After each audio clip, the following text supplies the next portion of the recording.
Hello dear hungry folks. Unfortunately, the season for Brussels sprouts is very limited, so let's make the most of it. A Brussels sprout casserole is truly delicious, and of course there are different ways to make it. This simple and delightful version is incredibly quick, and we just need 4 easy to find ingredients. And those would be cheese, diced ham, crème fraîche, and of course Brussels sprouts. Oh, and pepper and salt too. We'll start by preparing the Brussels sprouts, cleaning them, and for particularly large ones, make a cross-shaped cut at the base. A sharp knife makes this super quick. This way, the larger sprouts will cook just as quickly as the smaller ones. Now, we put them all in a pot, pour in just enough water to cover the Brussels sprouts, add some salt, bring it all to a simmer, and let it cook. To keep the cabbage's green color, add about half a teaspoon of baking soda. It'll fizz a bit at first, but only briefly. Cover it up and let it simmer for about 12 minutes, then take it off the heat, drain, and let it drip dry.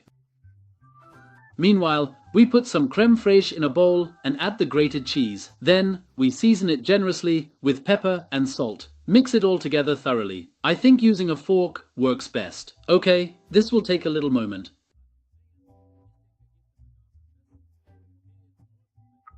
Now we'll need a casserole dish of the right size. Lightly grease it, and then we'll fill it with the Brussels sprouts. As you can see, it's still a nice green. Once it's in, spread it out evenly and do the same with the cheese sauce. It's best to do this in portions like spoonfuls, and once everything's in, just smooth it out a bit. Now, we just need to sprinkle the diced ham on top.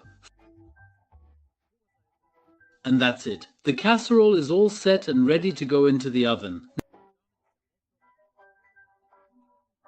Now, we're going to bake it at 220 degrees, using the fan setting for a full 20 minutes. If your oven is equipped with a handy grilling or browning function, go ahead and use it in those last few moments. This is how delicious our casserole should look. It's hot and still bubbling a bit.